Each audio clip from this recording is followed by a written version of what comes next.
Halo semua, welcome back. Di video sebelumnya kita udah membahas tentang pentingnya bersabar dalam menjalankan bisnis. Dan di video kali ini kita akan membahas mengenai faktor-faktor pendukung yang penting dalam bisnis niche-mu. Kalau aku cerita bahwa aku bisnisnya budidaya ikan cupang, mungkin otomatisnya yang kebayang itu berarti yang paling penting adalah ikannya. Padahal salah. Kalau kita berurusan dengan namanya ikan, itu yang paling penting adalah air. Jadi kamu harus mengenali dulu air di rumahmu atau di tempat usahamu itu seperti apa. pH-nya sudah bagus atau belum, airnya jernih atau enggak. Dan pertanyaan-pertanyaan ini banyak sekali aku dapat dari orang-orang. Kok ikannya bisa bagus ya? Kasih tahu dong racikan formulanya apa di sana. Padahal nggak boleh kayak gitu. Kamu harus cari tahu dulu nih air-air di rumah kamu tuh seperti apa.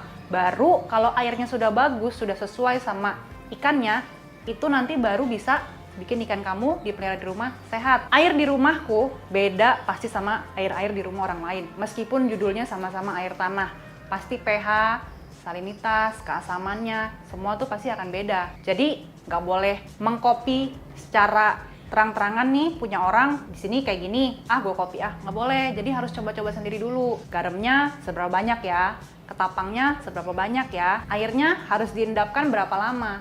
Nah dari situlah kalau kita taruh ikan dan ikannya itu sudah sehat, sudah happy, itu baru kita tahu ternyata air segini itu cocok buat ikan di rumah atau di tempat usahamu sendiri. Apa sih ciri-ciri ikan sehat untuk di ikan cupang ya? Ikan cupang kalau sehat dia akan bikin busa di bagian permukaannya, berarti dia nyaman sama airnya dan dia bergerak berenang.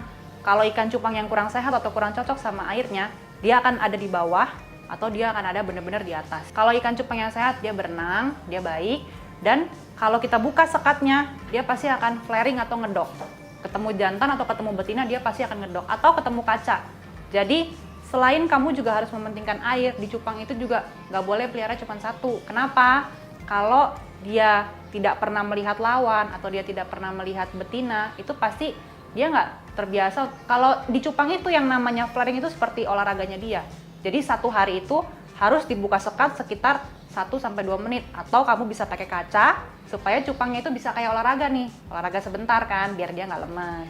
Cupang hias itu bukan cupang adu, kalau aku lebih suka cupang yang indah.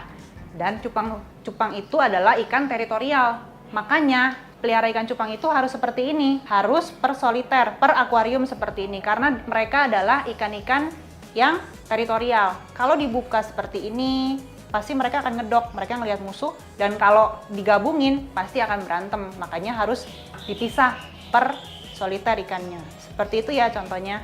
Jadi untuk teman-teman semua, kalau mau pelihara ikan cupang, kamu nggak boleh copy dan langsung paste nih ke tempat kamu nih. Kamu harus coba. Nanya itu boleh, penting. Tapi harus dicoba sendiri. Kenapa? Karena kondisi air di setiap rumah orang itu berbeda. Jadi harus cari dulu formulanya.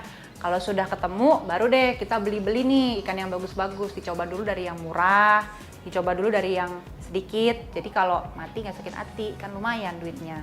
Nah, kalau misalnya air ini buat ikan cupang, itu seperti rumah buat kita. Jadi kalau rumah kita nggak nyaman, tempat tidur kita nggak nyaman, gimana kita mau tidur dengan enak? Sama seperti cupang juga kayak gitu.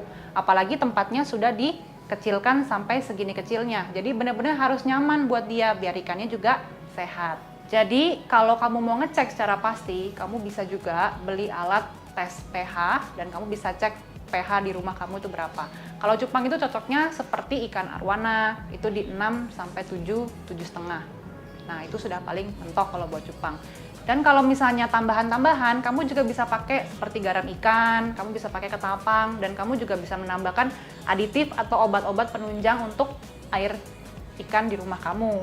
Bisa dibeli di banyak toko. Ini juga berlaku buat bisnis niche lainnya ya. Untuk menghasilkan kualitas produk yang maksimal, tentu juga kamu harus fokus sama faktor